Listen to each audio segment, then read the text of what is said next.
les aviso que los voy a hacer trabajar, así que...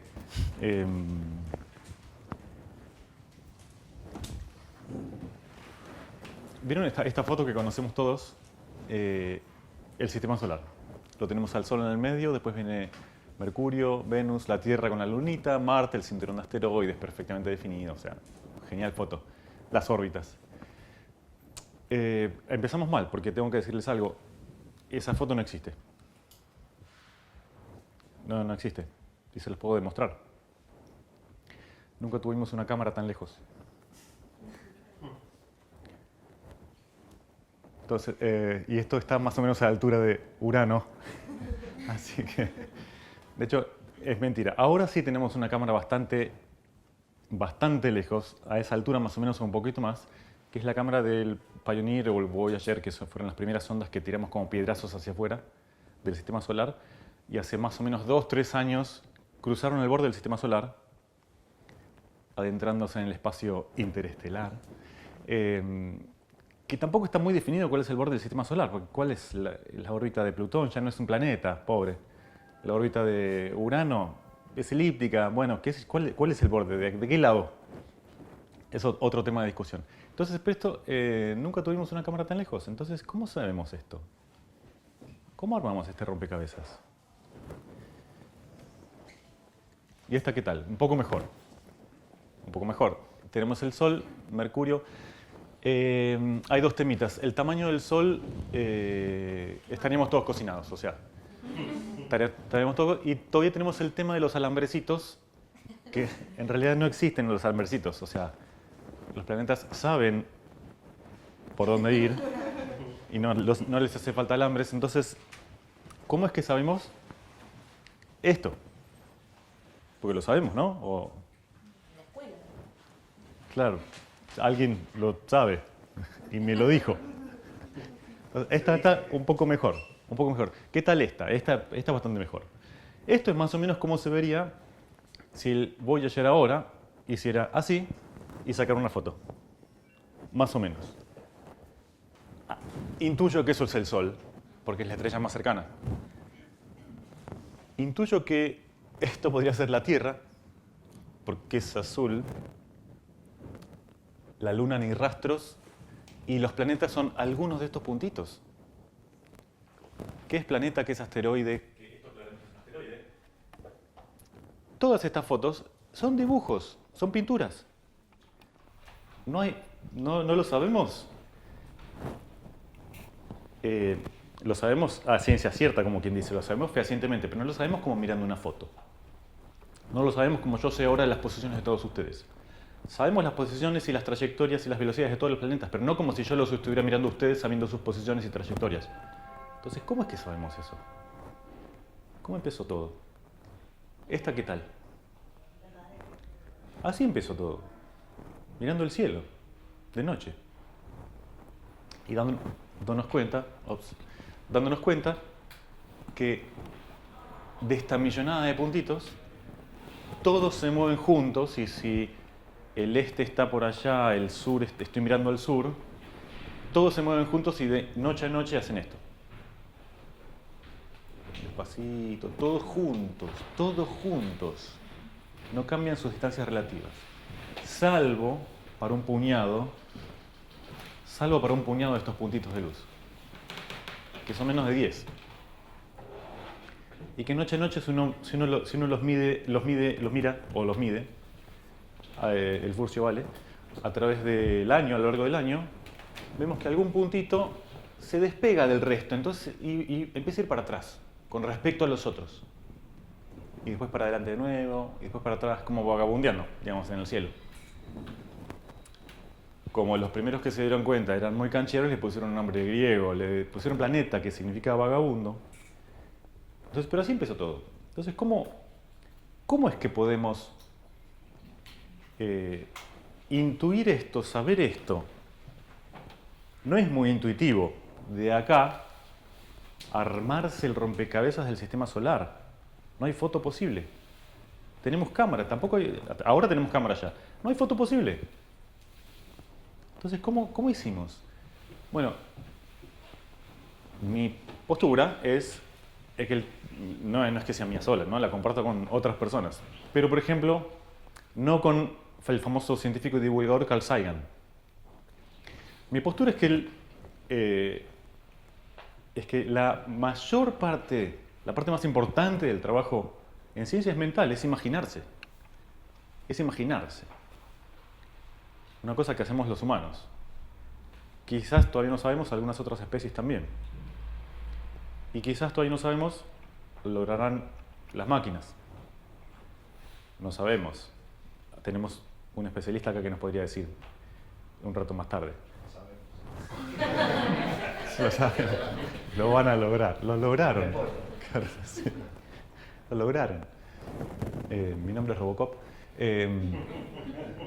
¿Trajeron teléfono? Vale tuitear acá, ¿eh? No es como en la clase, guarda ese teléfono.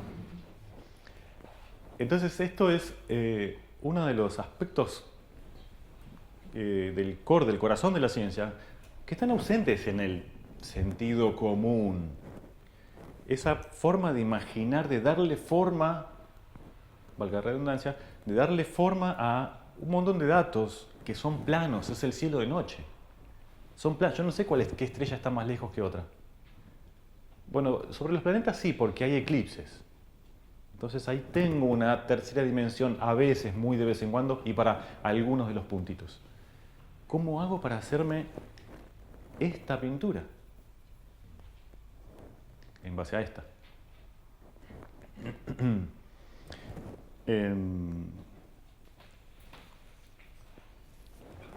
Los remedios y los remedios. Mi abuela me recomendó una rodaja de papa. Estaba con fiebre y me dijo, toma, ponete esta rodaja de papa en la cabeza. Yo puse la rodaja de papa en la cabeza, mi abuela, me puse la rodaja de papa en la cabeza. Al día siguiente se me había ido la fiebre. ¿Qué haría cualquier persona a la vez siguiente, la próxima vez que tiene fiebre? Rodaja de papa a la cabeza. Eso es el pensamiento normal. Ahora, si yo quisiera saber, sinceramente conmigo mismo, honestamente, honestidad intelectual conmigo mismo, si quisiera saber si la papa funciona o no funciona, la próxima vez que tengo fiebre, tendría que probar sin la rodaja de papa. Lo voy a decir de nuevo. Tendría que probar sin la rodaja de papa. Tendría que medir y tendría que comparar con cuando hice con la rodaja de papa. Porque sabemos, digamos, la fiebre tiene un montón de causas posibles. Y algunas causas simplemente desaparecen, entonces se va la fiebre. Entonces, ¿cómo me doy cuenta si la vez que probé con rodaja de papa fue la papa la que bajó la fiebre o fue otra cosa? De repente, no sé, cualquiera de las causas. De repente tomé agua, me volví a hidratar. La deshidratación produce fiebre. Entonces yo ni me acuerdo qué es lo que hice el día anterior. Fui a jugar fútbol todo el día. Estoy deshidratado, me viene un poco de fiebre, unas líneas de fiebre. Vuelvo a tomar agua, además de ponerme la rodaja de papa en la cabeza, se me va la fiebre. Es posible, no digo que la papa no funcione. De hecho es una posible causa próxima a la papa, porque la papa tiene químicos que podrían estar absorbiéndose a través de la piel. No es una crítica despiadada a los remedios de la abuela. Quiero ser sincero conmigo mismo, quiero saber si la papa funciona. ¿Está bien? Entonces tenemos que medir cuánto tarda en bajar la fiebre con papa y sin papa. Pero siempre, perdón. Sí, le pego. Bueno, entonces, eso. Resulta que al poco tiempo me di cuenta, después de un par de fiebres o de un par de días con fiebre, que cuando probaba con papa, iba a probar con papa y sin papa. La convencí a mi abuela. A regañadientes me aceptó. Entonces cuando mi abuela venía con la rodaja de papa me decía, toma, ponete esto en la cabeza, y me abrigaba la mantita, toma, me peinaba, me ponía la mantita. Y cuando venía sin la rodaja de papa me decía, ¿y qué pasa? ¿Pasa? Y yo ya me sentía diferente. Cuando me ponía la rodaja de papa, yo ya me sentía mejor. Cuando venía sin la rodaja de papa, yo me sentía igual que antes. Entonces se me ocurrió decirle, mira abuela, acá está pasando algo. Tenemos que probar con papa y con una alternativa, como por ejemplo una rodaja de calabaza. Entonces vos tenés que venir, tenés que poner la rodaja de papa o la rodaja de calabaza. Porque si no me doy cuenta. La cuestión es que cuando venía con la rodaja de papa me hacía siempre los mimitos, y cuando con la rodaja de calabaza, tomá. Yo igual me sentía, era mejor, papa contra calabaza era mejor, pero yo igual me sentía diferente una vez que la otra. ¿Está bien? Todos nos sentimos mejor cuando nos cuidan. Entonces le propuse, bueno,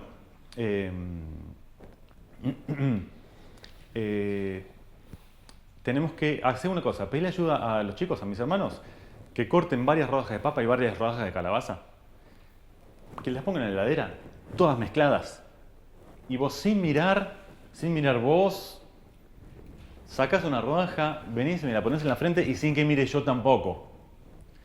Las dos rodajas de papa y de calabaza más o menos del mismo tamaño, tienen la misma contextura, misma temperatura porque vienen de la heladera, bla, bla, bla. Y no solo eso, tenemos que probar también con mis hermanos, cuando tengan fiebre. Y no solo con mis hermanos, con otra familia también.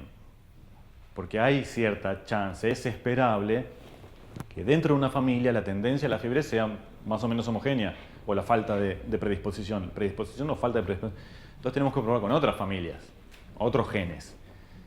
Al final me aceptó todo. Medir muchas personas, sorteando a quién le toca papa y a quién calabaza. Sin que yo sepa si viene la rodaja de papa o calabaza, y sin que mi abuela sepa si viene la rodaja de papa o la calabaza. En estos 4 minutos resumimos 400 años de historia, de pensamiento. Esto es un experimento controlado, aleatorizado, doble ciego. Esto es terminología. Esto es lo que hay que saber. ¿Está bien? Esto es terminología. Siempre primero el concepto, después la terminología. Esto es terminología. Ahora que sabemos de qué se trata, un experimento, ahora lo podemos nombrar así.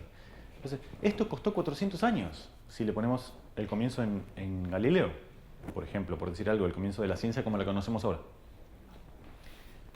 No es muy intuitivo, parece que no es muy intuitivo. Lo que hago yo la vez siguiente es ponerme la rodaja de papa, ¿qué me importa?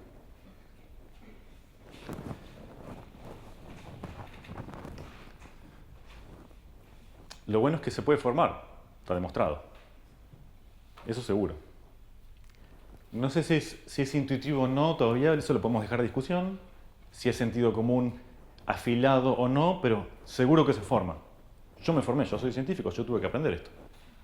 Cualquier científico tuvo que aprenderlo. No son genios, no somos genios.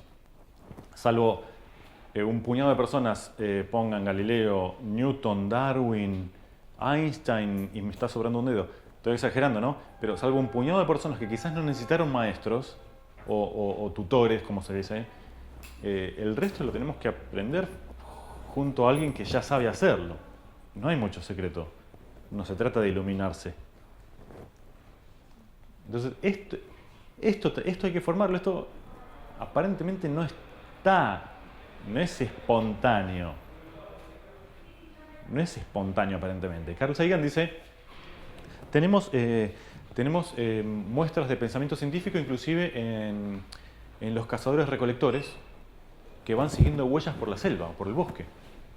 Porque saben cuánto pesaba el animal, pueden distinguir eso de hace cuánto que pasó por ahí, saben un montón de cosas. Bueno, hay que ver si eso es exactamente pensamiento científico. Porque quizás no podrían distinguir entre un animal que pasó con el barro fresco y un animal pesado. Hay que ver si se puede distinguir. Entonces, seguramente un cazador-recolector tiene muchas otras variables con las que jugar. Pero si yo me restrinjo a eso, no sé si se puede distinguir. Y en un experimento mental, le quito todas las otras pistas que tiene alrededor. Ramas rotas, hojas tiradas, pelos, saber si llovió o no llovió, por ejemplo. Le quito todo eso.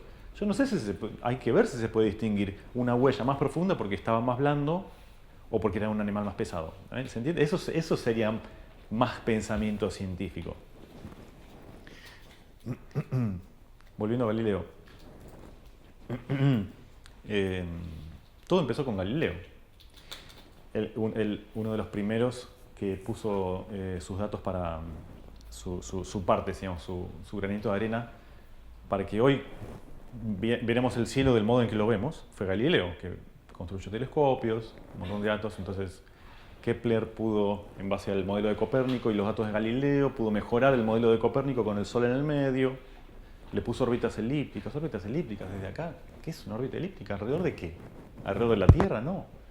¿Cómo nos imaginamos eso? Volviendo a Galileo, otra de las cosas que hizo Galileo fue estudiar la caída de los cuerpos. No solo el movimiento de los cuerpos celestes, sino el movimiento de los cuerpos en la Tierra. Y había una cuestión con el tiempo de caída de los cuerpos. La observación cotidiana es que los cuerpos más pesados caen más rápido. En eso ya lo sabíamos desde Aristóteles. De hecho, Aristóteles, la teoría de Aristóteles. Si yo tengo este cuerpo, una botellita con medio kilo de agua. Dije medio kilo a propósito. Sí, medio kilo de agua. Y este papel. No voy a hacer el experimento para que no se rompa la botella. Ya lo hicimos todos. Esta cae mucho más rápido y esto baja así. Entonces, ¿por qué Galileo se preguntaba cuál? Porque Galileo se dio cuenta de lo siguiente.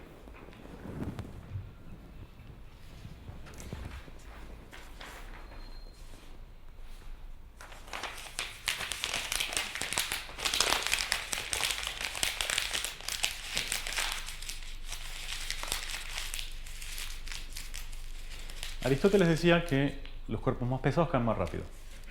Los cuerpos más livianos caen más lento. Por lo tanto, los cuerpos de igual masa caen a la misma velocidad. Estos tienen igual masa.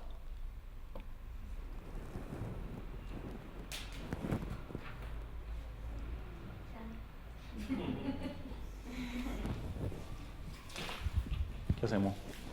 ¿Qué hacemos con este resultado? O sea, Aristóteles, hay algo mal en Aristóteles. Vamos a calmarnos. Me acuerdo. Hay algo mal, o sea, si el tiempo de caída depende de cuán pesado es, estos deberían caer al mismo tiempo. Galileo se dio cuenta de esto. Se dio cuenta de que la forma importa. ¿Cuál es la diferencia entre estos? No es la masa, es la forma. La forma importa. Después, mucho más adelante, supimos por qué es la interacción con el aire, debido a la forma. La forma importa. Entonces, este experimento está mal hecho. El experimento que todos hacemos todos los días, desde hace 2500 años, está mal hecho. No es la correcta comparación. Porque entre este y este hay dos diferencias. La diferencia de masa y la diferencia de forma. Entonces, si efectivamente midiera una caída más rápida que la otra, ¿a qué se debe? ¿A la masa o a la forma? No lo sé. No lo sé. Podría ser cualquiera de las dos o ambas.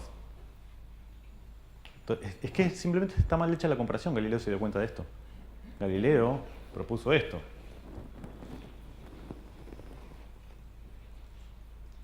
Esta es la comparación correcta si quiero saber si la masa tiene efecto. La única diferencia entre estos dos es la masa. Es impresionante, me pone la piel de gallina, es impresionante el resultado de este. Pero bueno, empezó con Galileo. Gracias a este experimento, que nos costó, de Galileo para acá son 400 años. Todo empezó ahí. Llegar a este experimento, hace 400 años, nos costó 10.000 años. Bueno, 1.000.000 si pensamos desde los australopitecos. 10.000 años si pensamos desde el inicio de la agricultura y la civilización sedentaria. La cultura sedentaria alrededor de la agricultura. Nos llevó miles de años llegar a este experimento, a esta comparación. Y la teníamos al alcance de la mano. Son 2 botellitas de agua. Entonces, no es quizá tan natural el pensamiento científico. Esta es la comparación científicamente correcta. Cambiar un solo parámetro por vez. Si hay diferencias, entonces ese parámetro es el causante.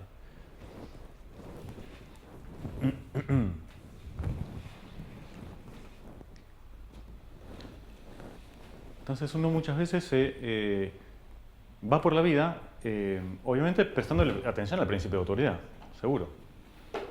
Si lo dice alguien en quien confío o en quien algo, entonces debe ser verdad o me voy a guiar por eso.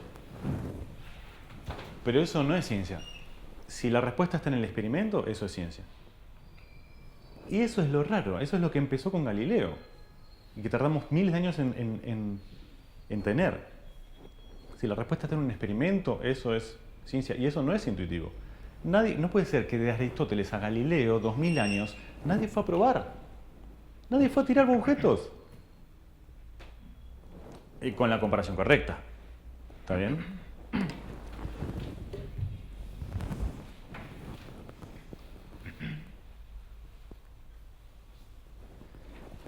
Con esto termino. Así después largamos la charla después de la exposición de Matías. Entonces, para mí, el pensamiento científico es un logro. No viene dado. En todo caso, viene dada la capacidad de hacerlo. Para mí es un logro. Y creo que es un logro cultural, es uno de los mayores logros culturales, creo que nadie lo va a discutir. Pero quiero enfatizar la idea del logro, es un logro. No es que nazco y si nadie me lo enseña, lo voy a desarrollar. Hay miles de años de historia en que si nadie te lo enseña, nadie lo desarrolló. Tuvieron que ocurrir ciertas condiciones muy particulares, por ejemplo, que en Grecia antigua empezaron a discutir, se centraron alrededor de los argumentos y de la evidencia. Si bien todavía no era ciencia como uno lo piensa, esa herencia tuvo que evitar el oscurantismo de la Edad Media a través de los árabes y llegar al Renacimiento y fue una vez que empezó y después lo continuamos. No empezó en muchos lugares diferentes y lo desarrollamos todos al mismo tiempo. Entonces hay que cuidarlo mucho y hay que formar. Entonces esa es mi tesis. Hay que ver si, por ejemplo, a partir de acá, todas las preguntas surgen. ¿Una máquina lo podría reproducir? Quiero decir, el pensamiento científico, no solo la inteligencia, sino en particular el pensamiento científico. ¿Una máquina podría hacer la comparación correcta? ¿Podría imaginarse una máquina la organización del sistema solar mirando el cielo de noche? ¿Una foto plana? ¿Podría una máquina imaginarse esa estructura tridimensional vista desde acá, donde todo gira pero no alrededor de acá? Es difícil, es difícil. Hasta ahora las máquinas vienen cumpliendo un montón de hits de objetivos por los cuales fueron hechas y otros por los cuales no fueron hechas. A mí me parece que lo van a lograr en algún momento. Pero no sé, es difícil imaginarse cómo. Así que ahora le doy paso a Matías. Gracias. Bueno, estuvo bueno que arrancaste vos porque creo que va a ayudar. Primero por la imaginación, porque creo que lo que vamos a... o por lo menos de lo que voy a hablar un poquito yo ahora acá, va a necesitar de eso, de mucha imaginación. Creo que la ciencia ficción ayuda mucho a eso. Y parte de quizás de cosas que están pasando hoy van a estar bastante cercanas a esto, entonces también creo que lo que está bueno es eso, contarles un poco... A ver, no, a mí me pasa, ahí está. No tocamos mucho el cable.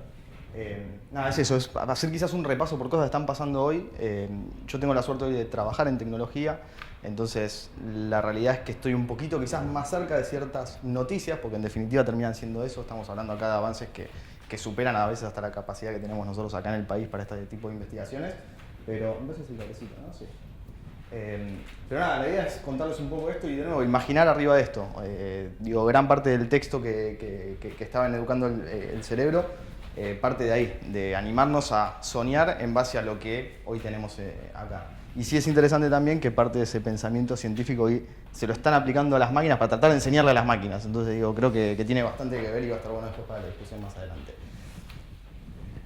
¿Qué resumen puedo hacer de la tecnología y de qué está pasando? Es un poco esto, es un ambiente muy cambiante, es agresivo y es efímero. O sea, elegí estas 3 palabras porque en definitiva, incluso hasta armando un poco esta charla, me pasó que hasta ayer a última hora había salido algo que ya quería meter acá y de nuevo o sea, la velocidad y la intensidad de esto es tanta que digo, esto está incompleto y los invito a seguir investigando y buscando porque claramente nada, no alcanzan con las cosas que hay para contar.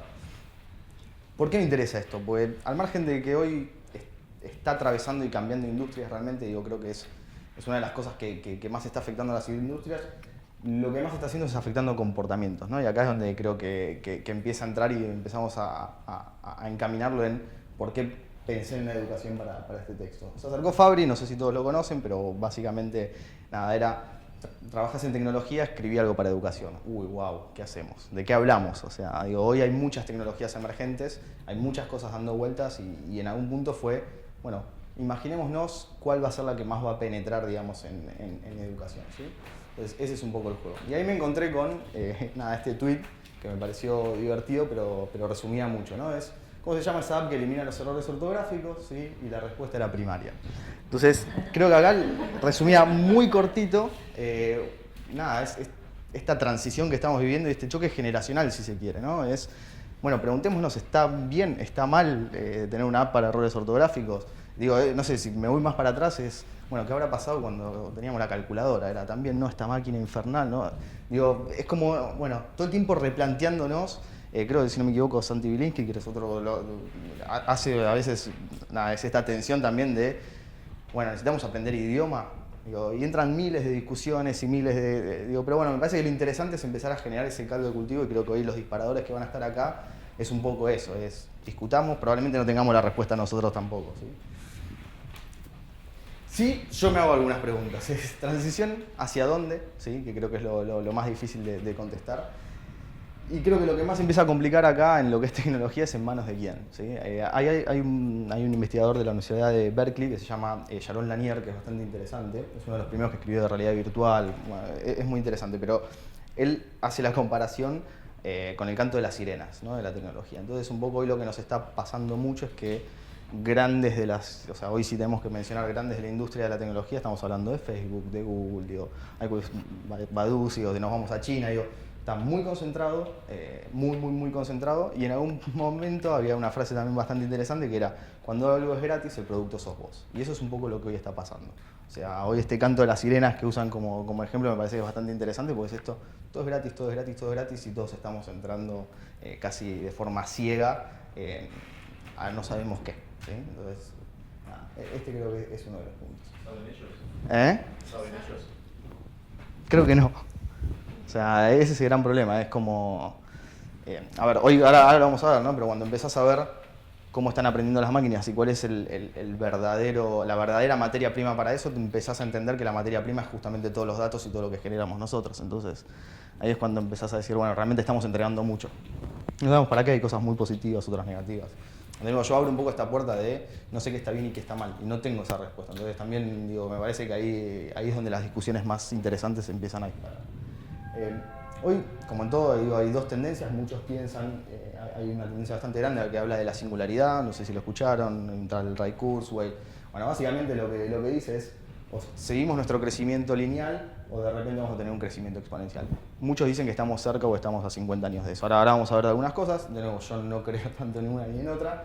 Sí, la realidad es que esos tiempos de aceleración en lo que es tecnología se está notando, o sea, trabajando incluso con esto se nota, o sea, se nota que cada vez nos paramos sobre capas ya armadas. Me voy quizás a una cosita más técnica, ¿no? Pero si yo hoy quiero, me voy a una pago igual, pero quiero armar una aplicación, quizás yo ya tengo para consumir un montón de servicios que hicieron un montón de personas antes, contrato ese servicio, me paro encima y hago una capa más chiquita. Y digo, esto está pasando todo el tiempo y esa aceleración se siente. Digo, y aceleración después desde la agresividad, no sé, digo, el consumo de Snapchat y de Instagram, pero digo, es un entorno muy agresivo, o sea, entre compañías muy grandes casi se roban descaradamente y se roban tecnología, digamos, de fondo. Entonces, de nuevo, ¿hay una aceleración en estas cosas que están pasando? Sí, realmente sí. Si se va a dar esto, de nuevo, no lo sé, pero bueno, se está generando mucho alrededor de esto y esto en algún punto lo que lo está empujando es la convergencia de ciertas tecnologías. Acá hay algo que también va pasando y es súper interesante, es esto de, bueno, haber alcanzado este software con este hardware y que se choque ahora permite algo nuevo, ¿sí? Y esto se da todo el tiempo y esto se está dando ahora cuando hablemos de inteligencia artificial, específicamente en lo que son nuevos microchips, nuevos procesadores, o sea, y velocidades que realmente están cambiando. Digo, hoy una placa de video ayuda muchísimo a esto. Se acaba de hacer un salto muy grande en lo que es esta tecnología y va a ayudar en lo que es inteligencia artificial, ¿sí? ¿Cómo vamos a ver? Ahí va. No, de nada. Entonces, llegamos a inteligencia artificial. Muchos escucharon de estos, asumo. Hay muchas cosas dando vueltas. Básicamente, ¿qué es la inteligencia artificial? Que era lo que decía Rodri, es cuando una máquina pueda en algún punto pensar por sí sola o aprender por sí sola. Queremos hacer un resumen muy grande de eso. Hoy la inteligencia artificial se muestra muchas veces como esto, que no lo es porque generalmente está más cercano a esto, son todas líneas de código.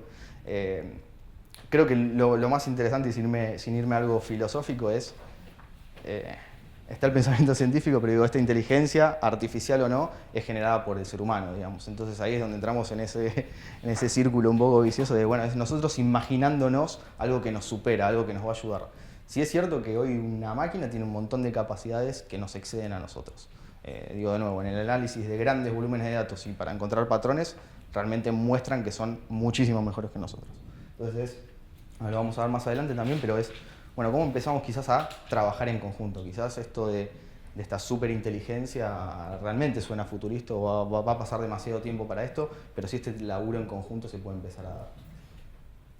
Hoy, si tenemos que agarrar la inteligencia artificial y atándola un poco estos sueños de la singularidad, se divide, si se quiere, en tres ramas, ¿sí? Una es la ANI, la segunda es la AGI y la última es la ASI. La ASI es la que yo en algún punto pongo más cerca de la ciencia ficción, que es esta máquina que va a superar al hombre en todos sus sentidos. Sí, y más también. Digo, hay un ejemplo que después lo puse acá como créditos para que lo puedan leer, que está bueno, pero es esa inteligencia que la comparan como en un subte, ¿no? Tres humanos diciendo, uy, ahí viene AGI, y nunca la viste pasar, es como, en algún punto ni te diste cuenta que existía. Nada, es interesante. Después les paso, igual hasta ahí no llego tanto porque de nuevo creo que ya nos puede llegar a explotar un poco la cabeza pensar alrededor de eso. Bueno, hay mucho dando vuelta alrededor de si estamos dentro de una simulación o no. Digo, bueno, nada, de nuevo, ahí es desdivertirse un poco o no, de nuevo, creo que entra mucho la imaginación. Pero eso me parece interesante. No podemos refutarlo, claramente. Sí me interesa un poco la ANI. La ANI que en algún punto sí está conviviendo con nosotros, ¿sí? ¿Qué es la ANI? Es todo esto que hemos visto quizás hace mucho tiempo con el partido de ajedrez. Es un algoritmo que en algún punto tiene la capacidad de superar al ser humano, pero solo aplicado, ¿sí?, a una cuestión específica, ¿sí? Esto incluso lo vemos, no sé, el que consume Facebook, cuando el reconocimiento facial es una inteligencia artificial que está cercana a esto. Todo lo que se está trabajando con autos autónomos también corre por acá. Digo, quizás esta es la que hoy está más cerca de nuestro día a día, ¿sí? Y ahora igual vamos a ver algunos casos, ¿sí? Y después, si esta inteligencia artificial, que en algún punto sí es lo que vos decías, va a tener la habilidad de razonar y de plantear cosas diferentes, ¿sí?, al ser humano. Y después, por último, la ASI. Me pasó esto. Hoy, se hizo una encuesta, esto fue hace 3 años atrás, para de nuevo ver esto de la intensidad, pero a muchos científicos involucrados en el trabajo de inteligencia artificial se le preguntó cuánto tiempo va a faltar para alcanzar, si se quiere, hoy la intermedia, ¿sí? Más del 42%, en algún punto más del 60%, dicen que de acá a los próximos 40, 50 años vamos a estar logrando esa segunda inteligencia artificial. De nuevo, esto es hoy con los datos que tenemos y realmente no tenemos más que eso. ¿Qué está pasando de verdad hoy en el día a día, ¿no? Que, de nuevo, todo lo que estamos viendo ahora eran proyecciones. Hoy los grandes de la industria sí se están enfocando absolutamente en lo que es la inteligencia artificial, ¿sí? O sea, están haciendo inversiones enormes y hoy, no sé, yo acá pongo el caso de Google en algún punto, pero esto fue una convención hace 2 semanas atrás, a ver, no sé, 3 semanas atrás, donde en tecnología existió en los últimos 2 años algo que se llamaba Mobile First, que era todo lo que pensemos hacer en digital, pensemos lo primero para el celular. ¿Por qué? Porque el celular es hoy lo que en algún punto más distribución tiene. Entonces, si hoy uno estaba generando una web, estaba generando una app, o estaba generando un producto que tenía que ver con tecnología, era pensarlo primero para el teléfono y después para el resto de las plataformas. Y algo interesante que está planteando Google es, bueno, ya ese mobile first desaparece. Pensemos en inteligencia artificial, ¿sí? ¿Qué es la inteligencia artificial? Hoy solo están pensando aplicada a los teléfonos. O sea, hoy los teléfonos es un aparato que básicamente estamos llevando encima todo el día y que, de nuevo, tiene la capacidad de empezar a aprender de ciertos comportamientos que tenemos durante el día. Un comportamiento tan pavo como el cuántas veces, no sé si alguno se ha instalado la aplicación de cuántas veces uno levanta el teléfono por día, en qué horario y demás. No quiero saber. No. Bueno, uno puede saberlo, ahora no hay ninguna acción frente a eso que sabemos, ¿no? Entonces, ¿qué es lo que está incorporando incluso en su propio teléfono que acaba de lanzar Google? Es chips especiales, ¿sí? que en algún punto lo que hacen es empezar a aprender de estos comportamientos y empezar a interactuar con esos comportamientos. No sé si alguno tiene, no sé, yo salgo así, entre las, bueno, con suerte, 8:30 y 10 de la noche del trabajo para mi casa. Entonces, de nuevo, empieza a reconocer que dentro de ese horario yo estoy saliendo de mi casa, entonces ya sin que yo se lo pida me dice cómo está el tráfico para eso. ¿Sí? Entonces empiezan a meterse en ese tipo de cosas que en algún momento son servicios o empiezan a interactuar con los datos que están alrededor nuestro, ¿no? Entonces ahí es donde se empieza a volver interesante. Ahora, ¿qué pasa cuando yo le quiero hacer una pregunta? Lo que todos deben haber vivido con algunos de los asistentes virtuales que tenemos ahí dando vuelta. Bueno, ¿para qué existe la vida? Y se ponen a contar algunos chistes. Y bueno, ahí es donde uno se da cuenta de que realmente no está pensando, realmente está buscando datos y trayéndomelos de alguna forma un poco más interactiva, graciosa, ¿no? Pero de nuevo, hoy sí lo que es interesante es que estos gigantes se están moviendo acá. Y que estos gigantes se muevan acá significan recursos justamente para científicos y para investigación. Entonces esto está acelerando un montón de cosas. Después, bueno, acá lo abro un poquito más, pero era esto que les decía, que la inteligencia artificial hoy se separa en un montón de submundos, si se quiere. Algo interesante dentro de la inteligencia artificial es lo que se llama machine learning, que es, bueno, cómo le enseñamos a las máquinas, ¿no? O sea, digo, para que la máquina pueda actuar por sí sola, alguien le tiene que enseñar qué está bien y qué está mal, de alguna forma, ¿sí? Entonces, de nuevo, acá lo interesante es que la materia prima es la ingesta de datos, ¿sí? Después hay miles de algoritmos, pero realmente uno puede tener un muy buen algoritmo, pero si no tiene datos para meter ahí adentro, esto no ocupa realmente algo efectivo, ¿sí? Entonces, cosas que vamos a ver, saltos grandes y reales y más cercanos en los próximos 3 años, si se quiere, es en quizás estas categorías, ¿sí? ¿Qué es esto? Es cuando usamos el traductor, si alguno lo usa, va viendo que cada vez se está poniendo un poquito más fino. Cuando hacemos una búsqueda en Google, ya cada vez estamos más haciendo una pregunta y no estamos tagueando palabras sueltas. Y bueno, atrás de todo eso, justamente es nosotros metiendo muchos datos y validando de cierta forma si ese dato está bien o mal. Como este ejemplo es, si yo hice la búsqueda de 3 palabras en Google y le hice un clic al primer resultado, básicamente está tomando de que encontré lo que busqué, aunque todavía no lo sepa, no importa. Pero bueno, y ahí va aprendiendo. Entonces, de nuevo, ¿cómo están aprendiendo las máquinas hoy? En base a nosotros, ¿sí? Y después lo que es reconocimiento de imagen y voice recognition también está bastante avanzado. O sea, hoy, aunque parezca muy loco, digo, tanto lo que son videos como imágenes, una máquina no las podía leer hasta hace 2 o 3 años atrás. Hoy le das una imagen y sí reconoce la imagen, ¿sí? Te puede decir es un hombre sentado en una habitación. Digo, hay muchos ejemplos bastante graciosos, pero porque después se empieza a poner más complicado. Se hacen muchas comparaciones con los gatos. Digo, hay miles de formas de gatos. Entonces, si un gato y un perro arrollado, le cuesta reconocerlo. Bueno, eso cada vez se está afinando más. Y realmente cuando uno ve los ejemplos casi que asusta. Ahora si tenemos un tiempito, les muestro algo medio en vivo, que salió justamente ayer, que es un caso de Google, que lo que te dice es, haceme un dibujo y yo te digo lo que vos estás dibujando. Y cuando lo ves funcionando decís, wow. ¿Por qué? Porque justamente yo lo puedo dibujar de cualquier forma, y no solo eso, claramente no hay una persona atrás viendo qué es lo que yo estoy dibujando y tratando de decodificar qué es. Entonces, nada, es muy interesante. Ahora si quieren, si tenemos un tiempito, se los muestro en vivo porque es la mejor prueba de cómo está avanzando esto. Y después, acá es donde creo que empieza a entrar un poco lo más interesante, o qué es lo que se ve también bastante cercano. Estos dos aparatos, este es el Amazon Echo y allá se llama Google Home, básicamente, ¿qué son? Son aparatos que todo el tiempo, o sea, en una casa, están escuchando lo que sucede alrededor, ¿sí? Que eso es medio raro, ¿sí? Ahí es donde se pone un poco más. Porque técnicamente están escuchando todo el tiempo, ¿sí? Entonces, sí, vamos camino a eso. ¿Qué es lo interesante de esto en algún punto igual? A ver, nadie nos avisó que íbamos a estar como zombies caminando con un celular encima, ¿no? Entonces, Hoy claramente estamos viendo algo antinatural en eso, ¿sí? O sea, es esta pantalla que en algún punto, cuando hablábamos de transición, claramente tiene que ser una transición que hoy estemos con la cabeza así, con una pantalla encima todo el tiempo. La tecnología claramente a lo que está yendo es a la integración con el entorno más natural nuestro. ¿Qué es el entorno más natural nuestro? Que quizás le hablemos a este aparato, nos conteste, nos dé esa información y no tengamos que estar frente a una pantalla y escribiendo esto. De nuevo, el salto en lo que es Voice Recognition se hizo el año pasado y para que se den una idea saltó del 70% al 98% de efectividad. O sea, ha sido un salto muy grande. Y de nuevo, estos aparatos hoy en ventas y en todo están creciendo mucho. Y lo interesante es que estos aparatos empiezan a aprender de nuevo, en base a los comportamientos y las preguntas y las cosas que nosotros tenemos para con el aparato y para con nosotros, ¿sí? Entonces hay un ejemplo interesante que es, me voy todos los días a la mañana y le digo, bueno, apagame la música y apagame la tele. Bueno, la idea es que a la semana entienda que me voy y ya apague todo, digamos. Entonces ahí es donde todo se empieza a volver en algún punto más cercano a la interacción que tenemos nosotros, o sea, nosotros entre los seres humanos. Pero no, aparece todo esto que quizás disparaba al principio, es, bueno, ¿quién está escuchando esto? ¿Qué está escuchando? ¿Qué no? Esto está prendido todo el día. El gran problema de todo esto es que nadie se está preguntando estas cosas. Entonces, por eso también me vuelvo más atrás y hablaba de este canto de la sirena, ¿no? Que es, bueno, alguien se está preguntando estos datos dónde van, qué está pasando con estos datos, a margen de que nos hagan todo más simple y todo más lindo, digamos, ¿sí? Esto salió antes de ayer, pero planteaba algo bastante interesante que es esto que estamos charlando, es tenemos que complementarnos, ¿sí? O sea, yo creo que no va a existir, o sea, si va a existir esta inteligencia más grande que el ser humano, va a ser dentro de mucho tiempo, pero claramente hay una cuestión de coexistencia.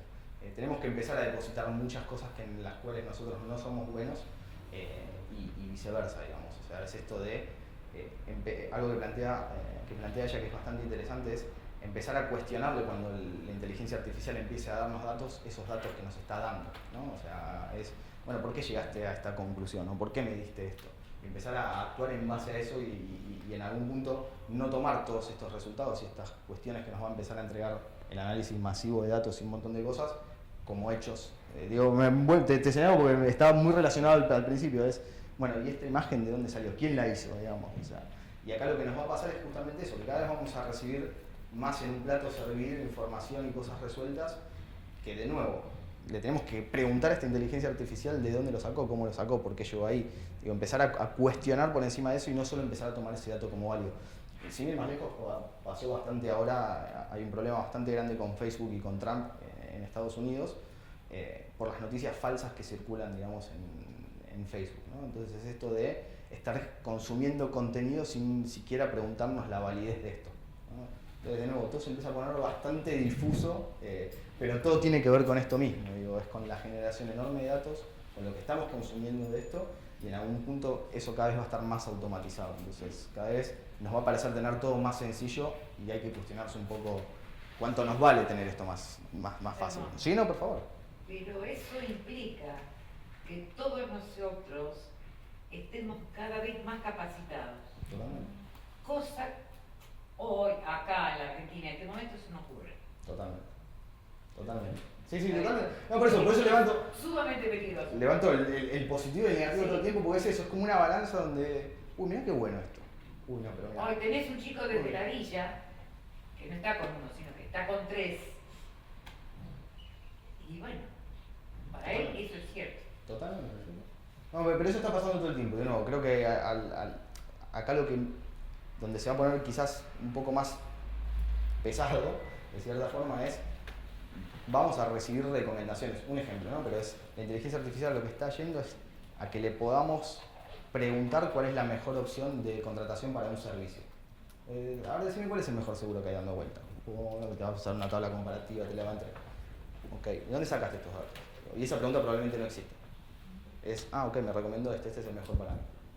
Entonces, digo, se van a empezar a dar esas cosas. Bueno, son hipótesis que las va a validar el tiempo acá, lamentablemente.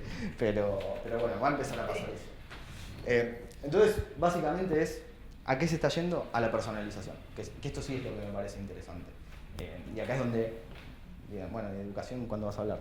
Bueno, acá es donde entra lo interesante. Pero estaba bueno todo esto porque, a ver, yo un poco te había preguntado también el auditorio y demás, es estas cosas están pasando. Y de nuevo, cuando uno escucha inteligencia artificial, se va a Yo Robot. Digo, que nada, está buenísimo, vamos a Simón. Pero Yo también. nada, por eso me parece un genio y claramente tenía todo muy claro. Pero de nuevo, hay mucho de esto que está pasando y mucho de esto se va a meter en el día a día, como se metieron los celulares, y cuando de nuevo hoy todos nos preguntamos qué hacemos todos así, y pasa, nos va a pasar. Y nada, no vamos a tener ese tiempo para decodificar. Entonces, sí, lo que es interesante es la personificación.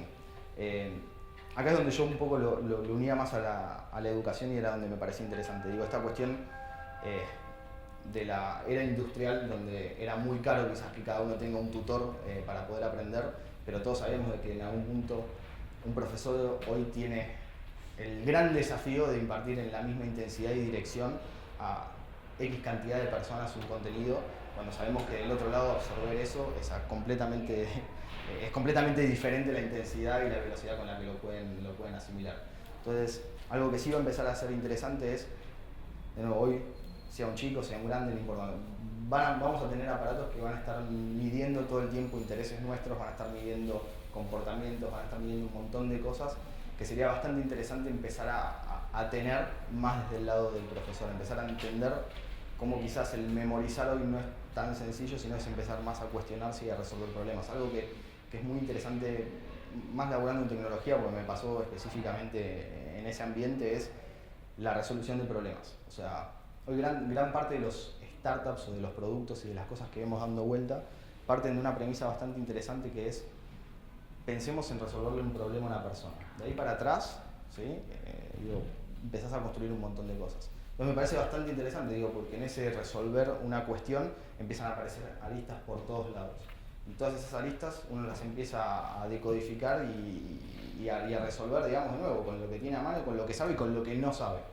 Entonces, algo que me parece que va a pasar acá es justamente eso, vamos a tener máquinas que van a poder empezar al menos a detectar esas cosas, a detectar con quiénes están interactuando. Digo, de nuevo, hoy un chico puede tener un grupo de interacción que puede funcionar o no funcionar. Digo, bueno, ¿cómo le podemos dar un problema para resolver ahí? De nuevo, ¿cómo me imagino la inteligencia artificial entrando en la educación? Justamente como esto, como un gran tablero de datos donde el profesor en algún punto debería ser más parte pedagógica sobre eso que de impartir solo conocimiento. Y de nuevo, cada vez vamos a tener más conocimiento volcado digitalmente. Hay que empezar a entender cómo los chicos pueden discriminar qué está bien, qué está mal, cómo comparar, hay que aplicar un montón de cosas por encima, que no es solo quizás la memorización. Y de nuevo, tenemos un montón de gente que del otro lado va a tener intereses completamente diferentes y que los va a poder asimilar de formas diferentes. Entonces acá es donde creo que la inteligencia artificial entra, y algo que va a crecer bastante es el asistente personal. Es justamente esta voz que le va a estar preguntando a este chico, que le va a estar indagando, que le va a estar ofreciendo contenido. Entonces, de nuevo, esto más o menos va a terminar pasando. Hay que preguntarse quién le va a estar dando ese contenido, por qué le va a estar dando ese contenido. Creo que traje, a ver si venía ahora, sí. Traje un ejemplo chiquito, este es de hace un año atrás, pero sí, un año y medio atrás. Esto está conectado a uno de los proyectos más interesantes que está dando vuelta, que es IBM Watson, no sé si escucharon alguna vez. Es uno de los productos más avanzados de inteligencia artificial que hoy hay dando vuelta.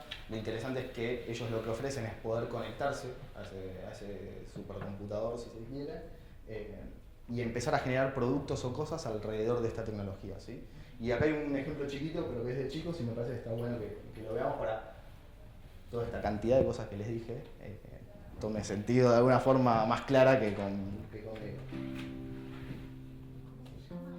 Cognitoys.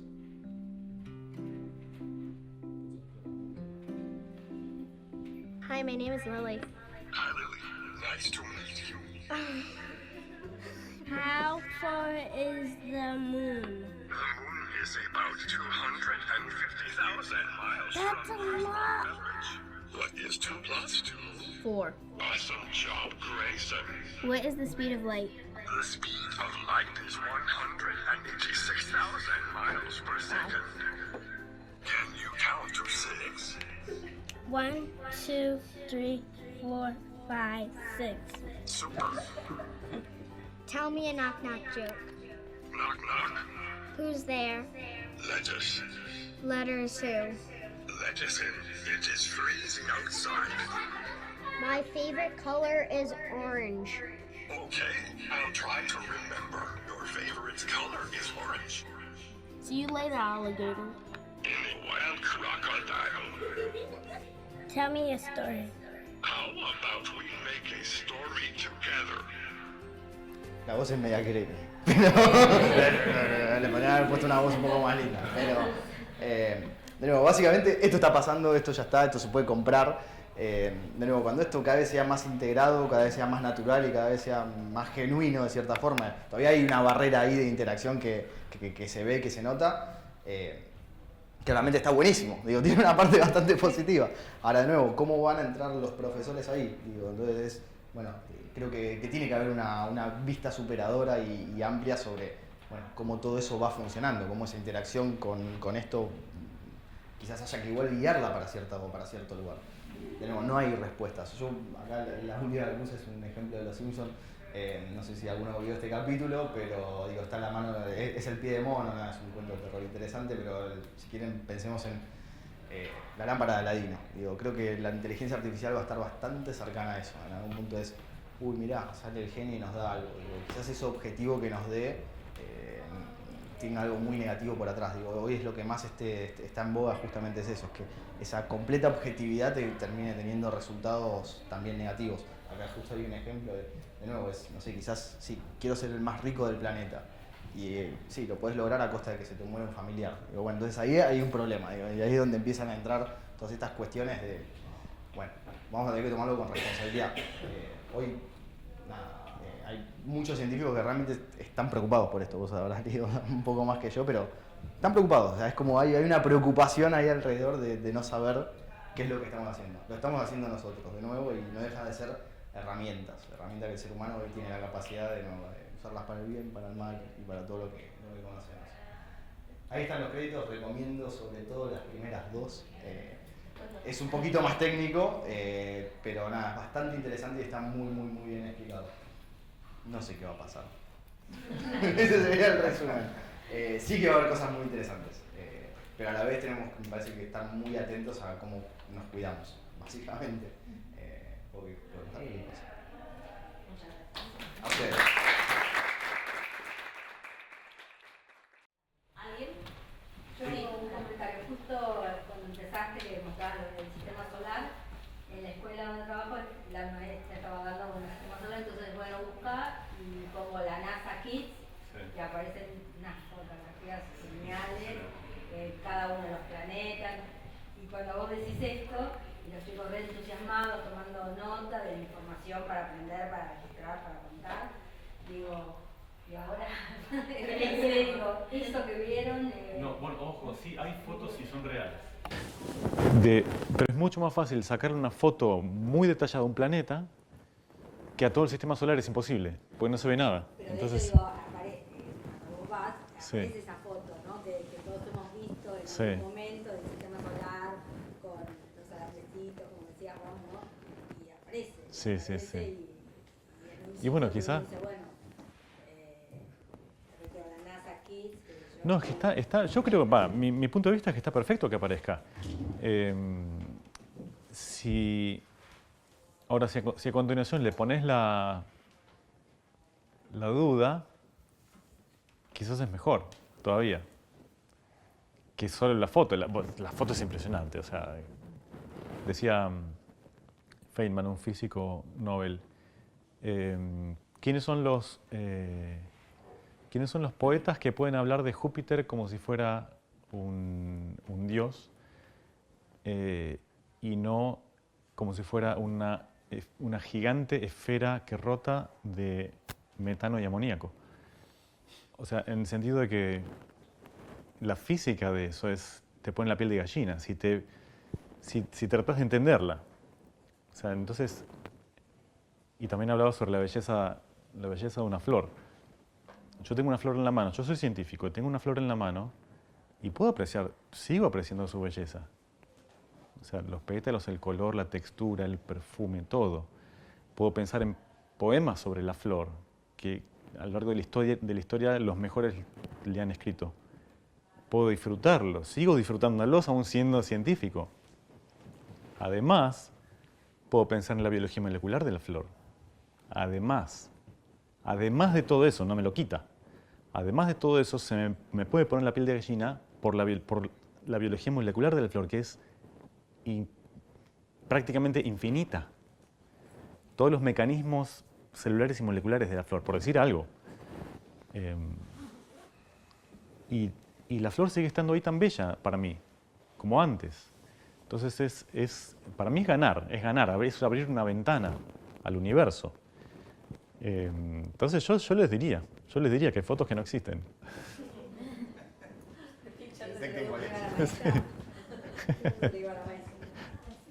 Quería hacer lo que iba a comentar, es que yo creo que trabajando, ¿no?, con los chicos chiquititos, se puede ir introduciendo el concepto de los modelos, no a nivel de las definiciones epistemológicas, etcétera, etcétera, pero que, bueno, eso es un modelo, o sea, es una representación, es lo que me puedo imaginar, y tu modelo puede ser uno y el mío puede ser otro, y discutir a ver cuál puede ser más válido, no hay verdades, Y a veces es interesante que se diga que, sí. o sea, que se trabaje con representaciones. Sí, sí. Aún cuando hacen los modelos con plastilina y demás, que no tienen, las distancias no tienen nada que ver con lo real. Bueno, pero hay que aclarar eso, o sea, no mentirle al pibe. Sí, eso es un no buen le puede ejercicio. ocultar cosas porque a lo mejor no están como para poder entender más, pero no mentirle. No, de hecho, la imaginación de ellos sin duda va mucho más, quizás esté más próximo a la realidad de lo que uno ve, ¿no? Sí, puede ser. Chicos, Y a veces, a mí me parece que que a veces inclusive es mejor cuando uno habla sobre, para que los chicos empiecen a incorporar conceptos más abstractos, como puede ser un modelo teórico, vamos a poner un poco de terminología, como puede ser un modelo teórico, uno puede empezar con fenómenos cotidianos, tipo caja negra, o sea, yo mezclo levadura, agua, azúcar y harina. Y si sigo la receta tengo una masa que leuda y le puedo decir, claro, porque la levadura consume el azúcar, la descompone, produce dióxido de carbono, bla, re científico. Pero puedo decirle también, ¿qué pasará si es la levadura la que produce las burbujitas esas y la levadura se alimenta de azúcar? ¿Qué pasará si pongo más o menos azúcar? Ahí ya tenemos un experimento. Porque ahí vamos a estar comparando entre poco azúcar y mucho azúcar. Y vamos a poder testear una hipótesis que tengo, que es que el azúcar es el alimento de las levaduras, por ejemplo, para que hagan lo que hacen. Entonces, es una cosa cotidiana y vos ya te estás imaginando, el chico no sabe el funcionamiento de las levaduras ni nada de eso. Entonces, para él es como una caja negra. Es como una caja negra. Entonces, intenta, es como con un juguete, ver qué pasa si hago así, qué pasa si hago así, qué pasa si cambio la cantidad de levadura, cambio la cantidad de azúcar, cambio la cantidad de harina. Y eso se va haciendo una idea, lo ayudamos a que se haga una idea de lo que está pasando ahí. Y habitualmente lo genial es que después no funcione como el chico cree. O como el profesor cree, sí. Lo genial es que no funcione como él cree o ella cree. Porque entonces ahí es cuando queda más en evidencia que lo que yo pensaba es una idea, es mi aproximación, mi explicación de la realidad. Entonces, la diferencia entre la realidad y la explicación que yo tengo de la realidad. Quería preguntar algo, pero tiene que ver con otra cosa. Porque vos desarrollaste la idea de que el pensamiento científico no es intuitivo. No creo Sí. que es tan intuitivo porque fue dando saltos en la historia de la humanidad. ¿Y no está relacionado esos saltos con momentos de ocio, la capacidad que tuvo la humanidad en esos momentos de darle a ciertos seres humanos la posibilidad de experimentar sin Probablemente, sí. tener que... Sí, creo que alguien lo dice, sí. Probablemente, sí, probablemente. Si todos tenemos que sembrar, cosechar, hacer el panel, y no hay mucho tiempo para probar diferentes cosas porque se me acaba la comida. Ahí compilás datos. Cuando sube el Nilo, cada cuanto que la luna, qué sé yo, compilás datos y escribís en jeroglíficos, en sumerio, claro.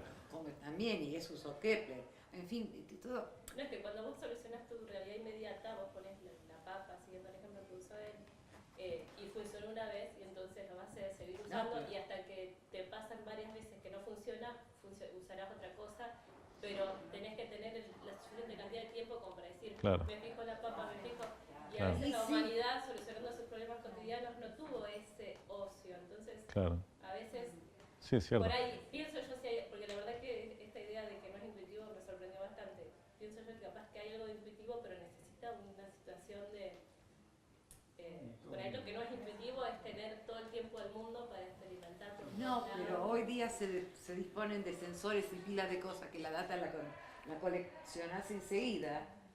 Y, Pero ¿cuántos de nosotros dedican cuánto tiempo del día, Claro. de 24 horas dedicás a chusmear algo que siempre me dijeron que esto es así, ay, a ver, voy a probar si esta pared, no, pero es No que lo ya no hacemos. es así, hija. ¿eh? Ya no es así. ¿Qué No es más Entendí. así.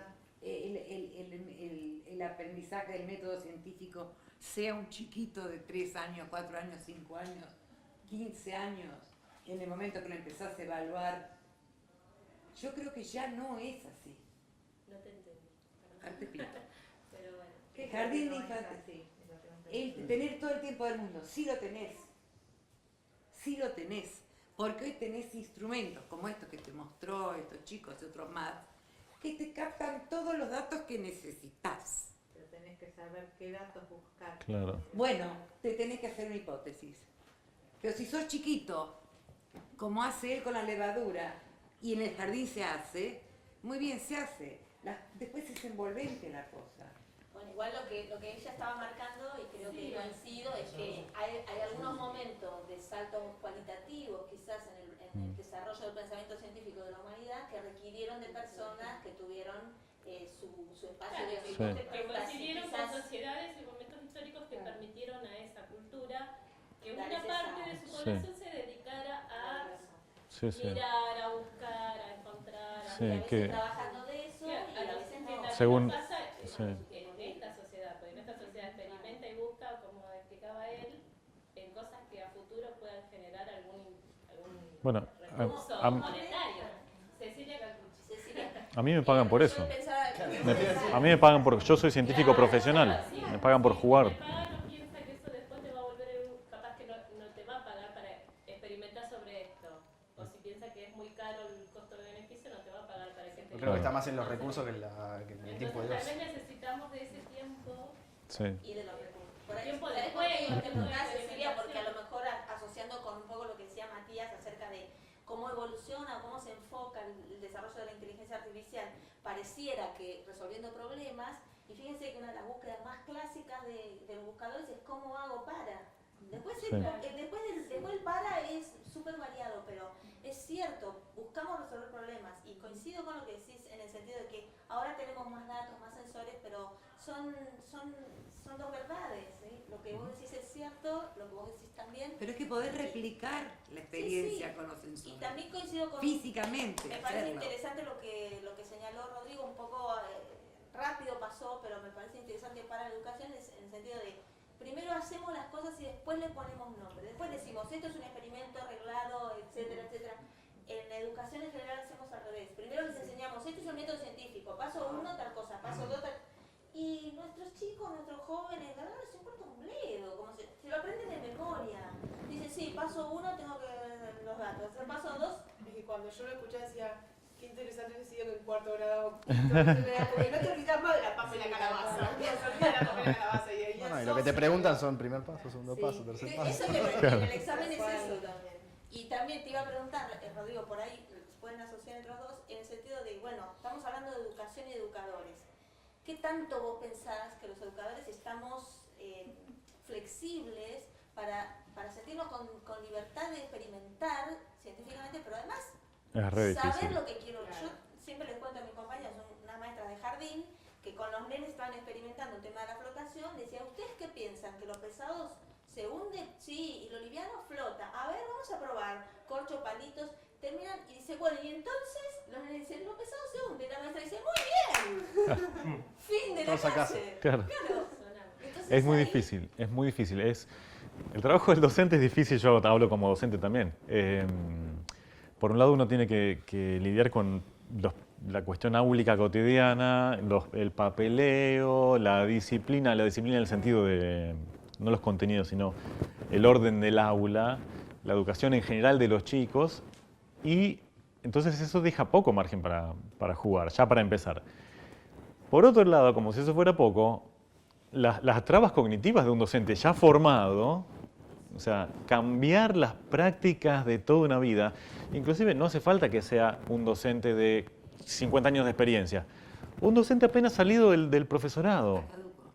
No, no es que está caduco, va a enseñar no va a enseñar lo que le enseñaron en el sentido de la teoría constructivista, bla, bla, bla.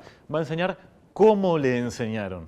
O sea, que va a repetir todos esos vicios, primero la terminología, primero la respuesta, a la que pregunta, no importa, primero la respuesta. Es muy difícil cambiar eso. ¿Y qué les enseñaron? Bueno, sí. Bueno, claro. Claro, sí. Pienso que, no, quería agregar algo que pienso que también está arraigado tanto el modelo, ¿no es cierto?, de que el docente es el que imparte, en algún momento alguno de los dos dijo justo esa palabra, ¿no? Imparte Sí, Matías. los conocimientos, lo Sí. que tiene que entregar Sí, de sí. alguna manera. Y los dos hablaron de poner en duda cosas. El docente, y soy docente, está claro, no está preparado para pararse en el lugar de, bueno, dudemos, ¿sí? Sí. Los invito a dudar juntos, a buscar, a pensar, porque, o sea, me queda como cierre de lo que escuché, de lo que nos presentaron hoy, me pareció muy interesante. O sea, la educación va a tener que apuntar justamente a, bueno, información nos sobra. Ahora vamos a enseñar a pensar, a discernir, Y ahí más que nunca lo van a Exactamente, hacer claro. cada uno con su tiempo. Exactamente. O sea, soy un profesor, no va a poder obligar a que piensen más rápido o todos piensen a la misma velocidad. Claro. Entonces ahí es donde creo que se vuelve interesante la personalización. Sí, exactamente. familias de los alumnos que tenemos en las escuelas. Yo creo que nadie está preparado. No, nadie está preparado. Creo que yo un poco lo que le decía es, a ver, lo que es inteligencia artificial y otras tecnologías están dentro de esa idea de la disrupción de verdad, de lo que va a cambiar el paradigma. Entonces, digo, de nuevo, hoy creo que la educación está en esta transición. O sea, hoy es como gratis pegarle a la educación, hoy es como, bueno, pero estamos en un momento donde, y sí, no sabemos, nadie sabe. O sea, digo, eso es lo más interesante. Empieza a haber algunas luces de, bueno, esto quizás va por acá. No se sabe. Hay mucha gente trabajando en límites, ¿no? Lo último que dijiste en tu charla. Hay mucha gente trabajando en los límites de la inteligencia artificial. No en saber cuáles van a ser los límites, sino en desarrollar un conjunto de reglas para la inteligencia artificial tal que no nos haga pomada. Sin ir más lejos. Si lo quisiera. Asimov, Exactamente, uno de los primeros. O sea, un tipo que nada, era súper interesante, pero que se dedicó a escribir libros de ciencia ficción dura, digo, con racionales en algún punto científico que había hasta el momento. Fue el primero que empezó a delinear ciertas leyes para esto. Digamos. Y de nuevo, y él después iba, digo, cuando uno va leyendo toda su serie de robots y demás, empieza a ver que hasta él empezaba a encontrar sus propios huecos Hola. Entonces, la verdad es que es eso, es como, Sí. no sabemos, hoy justamente la inteligencia artificial, el mayor miedo está en, bueno, qué reglas les ponemos, qué valores va a tener. Digo, es esto, bueno, si yo le voy a preguntar qué es la mejor opción, ¿en base a qué la va a tomar? Hoy el que está más en boga, porque es lo que quizás más empuje todo esto, son los autos autónomos. Y hay un caso bastante interesante que es esto de, bueno, en el momento en que la máquina tenga que decidir frente a un accidente, si atropella a 5 personas que están en la calle o salva a uno que está en... Bueno, ahí es donde se empieza a poner todo más complejo. Entonces, bueno, ¿quién dictamina eso? O sea, ¿por qué está mejor? ¿Por qué está peor? ¿Pondera en base a quiénes son esos 5? No. Ahí empieza a estallarnos la cabeza ahora de nuevo. ¿Quiénes están atrás de eso? Nosotros. Entonces, porque una opción podría ser, esto es una discusión totalmente actual. Una solución podría ser, bueno, en esos casos, la máquina le deja el control al humano. Esa podría ser una opción. Que nosotros deberíamos elegirla en todo caso para que la máquina esté preparada para hacer eso y nosotros saber a qué atenernos, ¿no? Entonces el inconveniente moral, las dificultades morales, éticas, vuelven a ser las de antes. Las de una persona que está tratando de reaccionar. Sí, pero si vos no educas Sí, sí. No, igual, todo bien. ¿Cómo andas? ¿Cómo andas, Rodrigo? Bien. Nada, ahora como que derivó un poquito, pero quería como por ahí aportar algunas cuestiones en términos de educación y volviendo un poco, y voy a retomar lo último que dijo Rodrigo. Me parece que los chicos irrumpen nuestras aulas. Él decía, bueno, no sé qué está pasando. Gracias a Dios tenemos nuestros estudiantes que irrumpen nuestras aulas en cualquier nivel.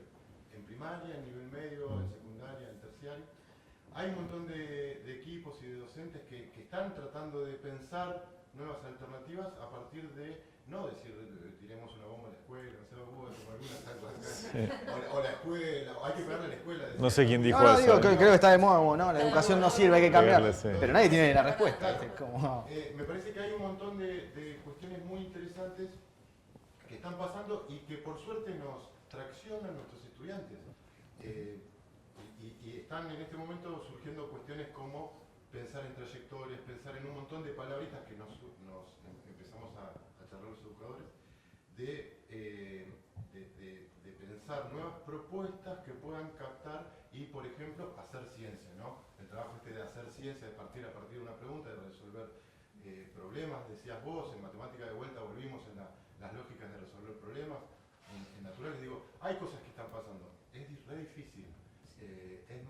Yo creo que más que difícil es complejo en términos de que las variables son tantas, no hay el algoritmo de la buena clase, digo, pero yo lo que quiero es traer un mensaje esperanzador, hay un montón de cosas y hay un montón de gente que está pensando en eso, que lo está haciendo y que fracasa con todo éxito y desde ahí se sacan Totalmente. insumos. Es que de eso va, creo, Sí, o sea, sí, en algún sí. punto se trata de eso. O sea, lo que... Podemos sacar insumos y podemos repensar y reflexionar sobre acciones. Sí. Y la irrupción de las tecnologías en la escuela aceleró, y ahí trataba de juntar todo, aceleró este proceso que bienvenido sea también de poner en tensión las cuestiones del poder del conocimiento, ¿no? Esta cuestión del poder asimétrico, de que uno tiene el poder y el otro no. Y que, bueno, nos emparentó a todos, adultos que estamos en proceso de aprendizaje, niños que están en proceso de aprendizaje, nos emparentó a todos y nos da el lugar apropiado como para alargar. Ahora, No, creo que la única constante, creo que el texto, si no me equivoco, de Fabri, que había escrito ahí y terminaba así, pero creo que la única constante hoy es el cambio, justamente. Sí, sí. Entonces, por lo menos ahora y por un tiempo, a lo que sí hay que estar abiertos es a eso, a fracasar, funciona, no, funciona. Y es no perder energías, digo, eso consume otras energías, eso es, digo, y reflexionar sobre eso, es no estar cómodos, digamos. Reflexionar sobre eso como para poder capitalizarlo y bueno, ir pensando otras estrategias. A mí me parece que lo... Ah, sí, dale. Sí. La pregunta venía por... Antes hablabas un poco de los años que nos llevó a hacernos otras preguntas, ¿no? Sí. A veces me pregunto también cuántos años nos lleva a documentar esa pregunta que se hace, ¿no? Porque también creo que una de las cosas que estamos hablando acá es cómo se documenta, qué se documenta, así como tantos... Sin ir más lejos, lo que estamos documentando y donde están aprendiendo las máquinas es de eso. Claro, justamente, ¿quién está definiendo qué se documenta? ¿No? Creo que también hay un conflicto ético, no solamente para el aprendizaje, porque es justamente uno de los, para el ámbito del cual estamos hablando, pero es qué estamos documentando y quién nos está documentando y quién está teniendo esos datos. ¿Qué información se conserva y cuál no? Sí. Es un dilema y sobre todo es las preguntas que nos estamos haciendo se las estamos también abriendo a otros, no en el sentido de justamente quién tiene más poder o no, más allá que termina derivando en eso, pero sí es a dónde están yendo estas preguntas, ¿no? Creo la pregunta que vos decías, hacia dónde estamos yendo con estas preguntas que necesitamos hacernos. Hay dos casos bastante interesantes, uno es de Aaron Swartz, no sé si escucharon alguna vez, pero es un chico que se terminó suicidando, pero es un caso bastante interesante de justamente lo que él planteaba era eso, es qué hacemos con todos los documentos científicos que están bajo llave. El que publicó, sí, en MIT. O sea, es un caso súper interesante y si nos vamos más atrás y no quizás volviéndolo tan cercano, es en el momento en que Google quiso digitalizar todos los libros. Hasta donde llegó a digitalizar cosas, empezaron a aparecer cuestiones bastante interesantes de ese análisis masivo de todo eso. Se tuvo que frenar porque empezaron a entrar un montón de cuestiones. O sea, hoy un poco también preparando la charla y demás era, bueno, ¿por qué la inteligencia artificial hoy está en crecimiento, ¿no? Y al margen de esta convergencia de tecnologías, que digo de nuevo, pueden ser desde software y hardware, lo principal está en que empezamos a digitalizar nuestro mundo. O sea, empezamos a volcar cada vez más. Digo, está este eterno ejemplo de, creo que fue, no sé, hacía 2 años, empezamos a generar la misma cantidad de contenido que habíamos generado en toda nuestra... Entonces, de nuevo, es como, bueno, empieza a estar la data ahí. Y el problema está en esto, en quién la vuelca, qué vuelca. Se cuestionan todas estas cosas, ¿no? ¿Qué es verdadero, qué es falso? Entonces hoy es un gran mar de datos. Es enorme, ¿no? La potencialidad de lo que se puede llegar a hacer. Hoy el ejemplo de Watson quizás fue más encarado desde el lado de la medicina, pero es de nuevo, bueno, toma, aprende. Digo, ¿en quién vas a confiar? ¿En una máquina que en algún punto leyó 80.000 libros? ¿O claramente un ser humano que no pudo, pero tiene un montón de experiencia? Y ahí es donde empieza a aparecer esta idea de ni en este ni en este. Es en el conjunto de los dos. Es qué pasa si le puede empezar a... O sea, si esta persona con un montón de experiencia puede empezar a preguntarle sobre datos y sobre análisis que él sería imposible en algún punto pueda lograr. La parte que más miedo me da de inteligencia artificial es la capacidad de aprender sin un tutor. ¿Trabajaron en Watson? No. Yo estuve haciendo algunas cosas. ¿Tú Yo no, mi equipo. Yo no. Pero sí, hay cosas interesantes. De nuevo, ellos lo que tienen, o sea, en tecnología hay algo que se llama API, que en algún punto lo que te permite es justamente conectar cosas chiquitas. A veces son ejemplos pavos como este que ahora les mostraba, que es, bueno, si hago un dibujo, ¿cómo me lo reconoce? O sea, hay cosas más complejas y hay cosas menos complejas, pero nada, es interesante. O sea, realmente, es más, hay videos donde vos ves la máquina aprendiendo. Entonces se equivoca, sí. mejora, aprendió, se equivoca. Y cuando lo ves en el flujo de, no sé, 10.000 errores y cómo avanza, decís, wow. O sea, es como los chiquitos. O sea, realmente es es como a veces decís, bueno, me voy a lo más básico. Digo, esto de cuando, no sé, no tengo hijos. Pero, no sé si a los 4 o los 5 le puedo pifiar. Pero ese momento donde los chicos es, ¿por qué? Los 3. Digo, qué lindo que eso se mantuviese todo el tiempo, que creo que ahí es donde empiezan a pasar todas estas cosas. ¿Por qué? Entonces, de nuevo, cuando ves este juguete, digo, bueno, ¿y qué pasa si ese juguete, en ese momento de los 3 años, ese por qué lo empieza a contestar? ¿Hasta dónde llega? Claro. No sé, o sea, es como decís, uy, qué lindo imaginar todo esto, pero no sé qué va a pasar. Los chicos o cualquiera aprende de dos formas, de una forma supervisada, con un tutor, sean los padres, sea quien sea, y de una forma no supervisada, digamos, porque empieza a la interacción con las cosas y empieza a reconocer patrones o la ausencia de patrones. Esa es la forma de aprender que más piel de gallina me da la inteligencia artificial. Y es la que más está usando. Y es la que más está usando, en el deep learning y qué sé yo. No le decís cuál tiene que ser el resultado, cuál es el resultado correcto. Le das datos y le das algoritmos y encuentra patrones, y encuentra respuestas. O sea, a mí me parece que los escritores de ciencia ficción del siglo XX le erraron, pero... O sea, no, y en dos formas. En lo que es tecnología no informática, por ejemplo, hablaron de autos voladores. ¿Qué me importa el auto volador si tengo café expreso en 30 segundos apretando un botón? Eso es futuro. O sea, en la Edad Media... ¿Qué me importa el auto volador? En la Edad Media...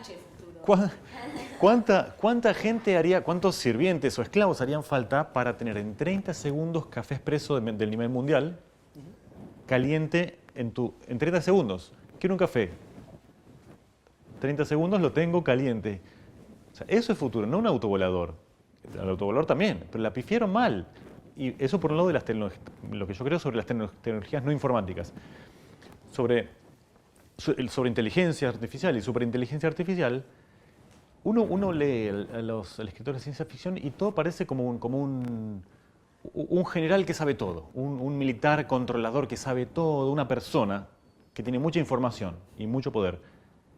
¿Y si no fuera como una persona?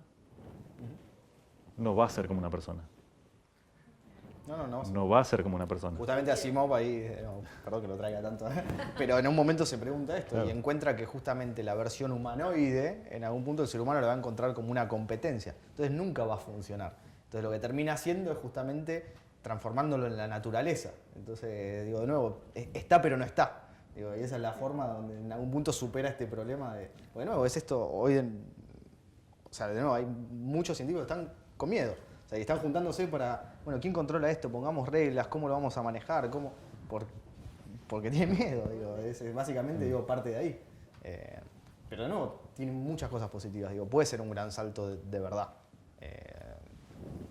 No, un comentario. Primero, soy un outsider de toda esta gente Está buenísimo. que trabaja en educación, Yo también. que hace cosas de ideas y todo eso. Yo vengo de otro lado y... Todos son bienvenidos. No, de hecho lo somos y lo agradecemos, pero digo, no soy educador. Había una cosa que, digamos, frente a lo que decías vos en torno a la discusión de Facebook y las noticias falsas, que es interesante porque lo que se cuestiona es a Facebook, digamos, la publicación en Facebook de las noticias falsas, como si el concepto de noticia, es lo que estudio es una forma de decir, fuese cierto. Entonces le ponemos, digamos, le estamos haciendo preguntas a Facebook que no le hicimos a instituciones modernas como los medios. Digo, damos por sentado que en los medios las noticias son verdaderas, ¿no? Y que, se entiende, ¿no?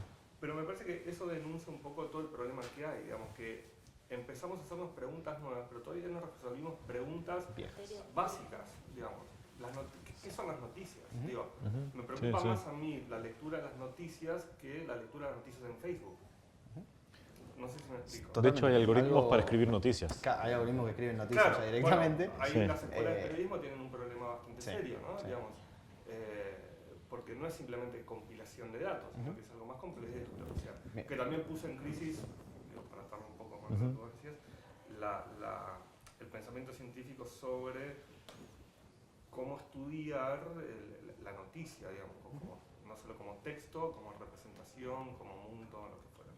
Y la otra cuestión que en la universidad, de vuelta, probamos, no sabíamos cómo hacerlo, empezamos a pedirle a los chicos que, de vuelta, doy clases de periodismo y teorías de la comunicación, que hicieran preguntas, que en sus parciales no respondieran, sino que hicieran preguntas. Y casi nos cuelgan del mástil más alto de la universidad. Rompiste el contrato docente. Claro, así, el contrato pedagógico, claro. Es más, nos llegaron a preguntar, una estudiante, Samantha, a recuerdo muy bien, me llegó a decir, pero entonces ustedes no nos sirven. No, para aprobar la materia no. Claro, entonces, digo, ahí no me acuerdo quién decía si los docentes estaban preparados. Y la verdad que el desafío estaba buenísimo. Nosotros salíamos de la zona de confort, era muy divertido para nosotros ponernos a los estudiantes en ese desafío, pero después te quedabas pensando, che, ¿no le estaremos pifiando? ¿No nos estamos zarpando? Digo, había como una discusión de no saber para qué estamos y qué cambios traen todas estas cuestiones. Mira, voy de atrás para adelante, que de la última. Yo creo. No, pero yo ahí justamente en este texto un poco hasta que quería pinchar el cambiarle el nombre a profesor, ¿no? Y llevarlo quizás más a esto de es un mentor. Que creo que está más cerca de esto, es el profesor de Karate Kid haciéndote una pregunta y que esa pregunta en realidad sea el impulso para. Entonces, de nuevo, digo, esto, cuando la data esté ahí, cuando vos estés analizando esta data, quizás lo que vayas a detectar sea justamente qué pregunta tenés que hacer para disparar otra cosa. Es muy interesante eso, porque en relación a la data, me pasó dando cursos de posgrado que vos pones ejemplos y los chicos, digamos, googlean en vivo y en directo y dicen, no eran 7.000, eran 8.500. Vale. Ahí toma valor. Es el orden de magnitud. Claro, entonces decís, ¿y para eso? Sí, es que para eso. Claro. Lo que los chicos quieren no es transmisión de información. No, por eso. Los chicos se fijan en los celulares cuándo era la fecha. Claro. De paso no la pifias vos, decís, bueno, fíjate la fecha de este autor, a ver. Pero por eso un desafío es, como docente, dar consignas o dar tareas que no pueden resolverse con una búsqueda en Internet. Claro. Que sea un complemento. Cada vez más claro. difícil respuesta, digamos. Claro. Y de lo primero, en tecnología por lo menos venimos cometiendo mucho los errores de querer trasladar modelos viejos al nuevo. Hoy yo laburo bastante también con medios de comunicación y hoy están en una crisis monumental. Fatal. De hecho, hoy están discutiendo... Fatal. Porque me voy al ejemplo más claro, trataron de llevar el modelo de facturación que tenían a lo digital. Entonces te ponen un banner, te escupen, cuando entras en la pantalla te escupen un banner. Llegaron todo lo viejo y aprendieron que en realidad lo que tenían que hacer era algo diferente. Ahí Facebook en algún punto hizo algo que se filtró, que lo habían hecho, la verdad que no lo habían hecho público, pero básicamente había dividido, creo que había tomado una base de 700.000 personas y los había dividido a la mitad y a la mitad le había mostrado parte de su feed del muro noticias positivas de su entorno y al otro negativas. ¿Para qué? Para tratar de entender si era contagioso, digamos, esa verborragia en el caso de lo negativo y demostró que sí, que básicamente es contagioso. Entonces, de nuevo, entra acá, no importa quién genere la noticia, si es verdadera o es falsa, pero sí tenemos un cono más hoy. Un cono que cada vez está a un punto monopolizando más eso. Entonces, bueno, ¿quién te dice que no lo está haciendo, que lo está haciendo? Digo, sin ir más lejos, para los medios, hace muy poquito, los medios venían, nada, te da una cantidad de views, de vistas, que era monumental. Y un día dijo, ¿saben qué? Tenía un error acá en la cuenta, eso es la mitad. Marcas habían puesto fortunas, y estamos hablando de fortunas, o sea, millones de dólares. Nadie dijo nada. Nadie dijo nada. Los medios, no, o sea, los medios que compiten con Facebook no salieron a levantar con fuerza la noticia y a decir, pero paren, o sea, a los anunciantes, están poniendo plata acá, les acaban de mentir 5 años. No pasó. Entonces, eso también está pasando. Y ahí es donde digo, volvemos a cometer ciertos errores. Sí, definitivamente. Pero hoy la tecnología les está ganando eso. Digo. Claro que Hoy un adblocker, cuando entras y te quiere ver, ya el usuario hoy tiene la capacidad de decir, ¿sabes qué? No me pongas ese banner ahí. Entonces ahí es donde digo, bueno, tengo un poco más de esperanza de que cada vez en alguna forma estamos teniendo más poder todos.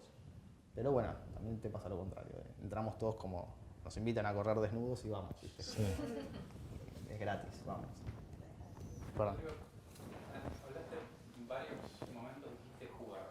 Sí. ¿No? La idea de jugar como esta idea de desarrollar pensamiento científico también tiene que ver con jugar. ¿No? Sí. Hacer preguntas que nos divierten o que por lo menos nos desafían desde un lugar que muy diferente al que nos desafía la educación, ¿no? Algo que es una escuela y demás. ¿Qué tanto está jugando la inteligencia artificial hoy, me parece? ¿No? También la pregunta viene un poco así, es ¿cómo podemos hacer para que el niño siga jugando, ¿no? Y para que la inteligencia artificial no juegue tanto con nosotros. Mucho de lo que es Machine Learning está en base a juegos. O sea, les están enseñando a jugar.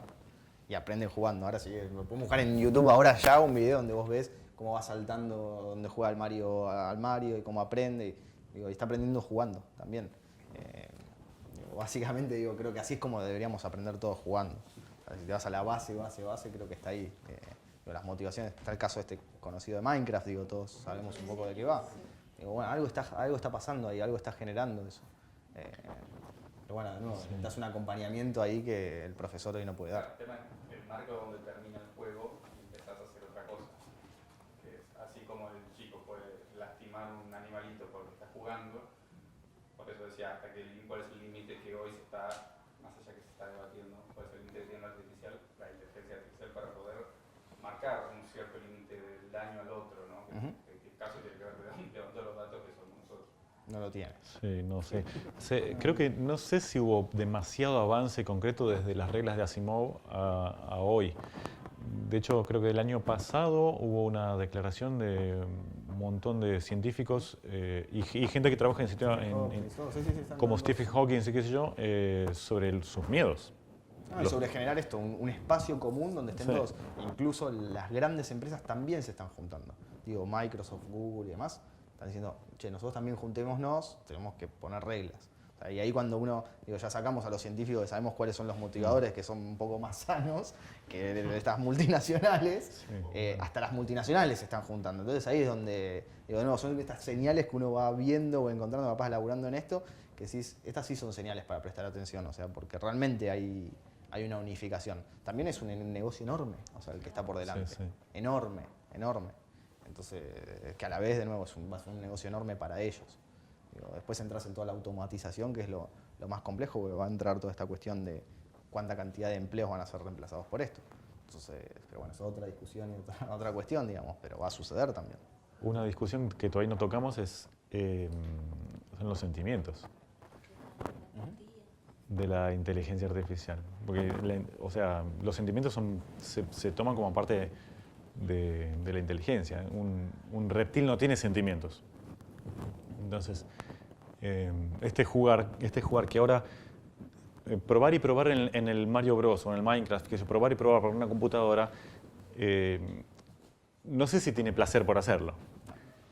Yo cuando trato de armar un rompecabezas, digamos, tratar de responder una pregunta científica, un rompecabezas de alguna parte del universo, tengo placer en eso. Y me lleva el placer, básicamente, además de que necesito cobrar el sueldo a fin de mes, etcétera, pero básicamente me lleva la curiosidad y el placer, por ponerlo en algún tono así medio poético. Pero ¿a qué? O sea, una superinteligencia, ¿va a tener esa motivación o cuál? Es más, la curiosidad y el placer lo que da es la intensidad en la cual vos querés repetir cierta acción para un resultado. Acá la máquina no se cansa. Entonces no necesita la curiosidad y el placer en algún punto. No sé si recuerdan. La autopercepción, la máquina no se autopercibe como Claro. una entidad. Sí, después si quieren les paso el... Bueno. Sí. ¿Querés decirlo?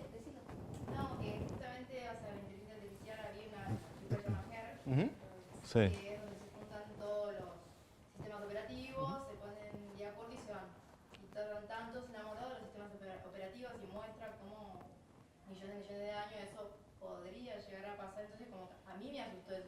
Eso que se muestra en esa peli, que está bastante buena, era lo que hablábamos de la AGI, que era la segunda, digamos. Y de eso es lo que muchos hablan de que va a suceder 2030, 2040, digo, no son años.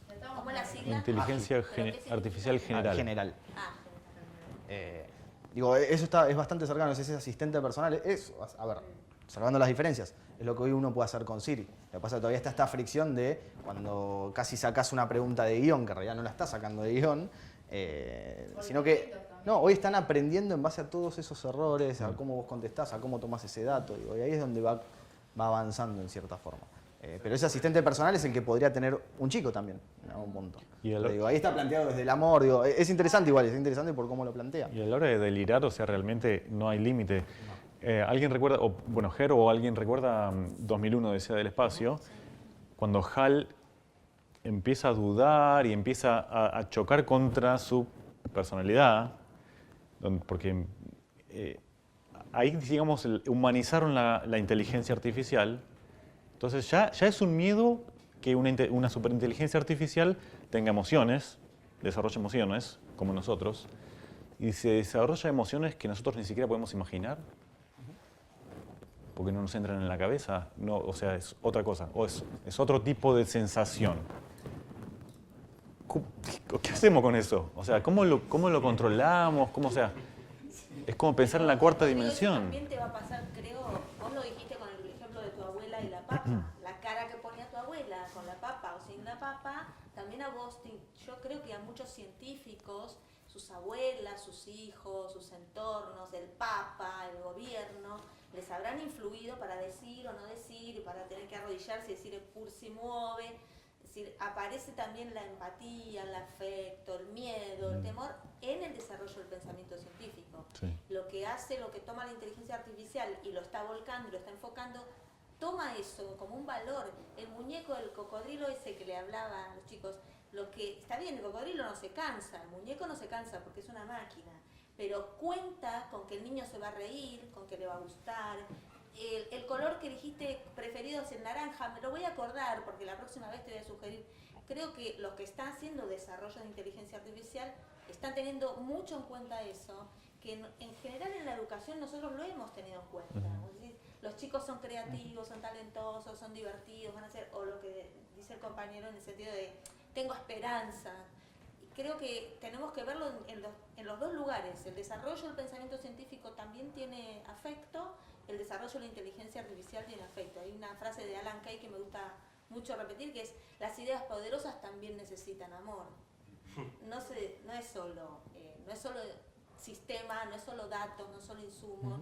Hay que pensar que esto que nos afecta en general, cuando una persona no te contesta el WhatsApp y te da bajón, y me clavó el visto. Sí.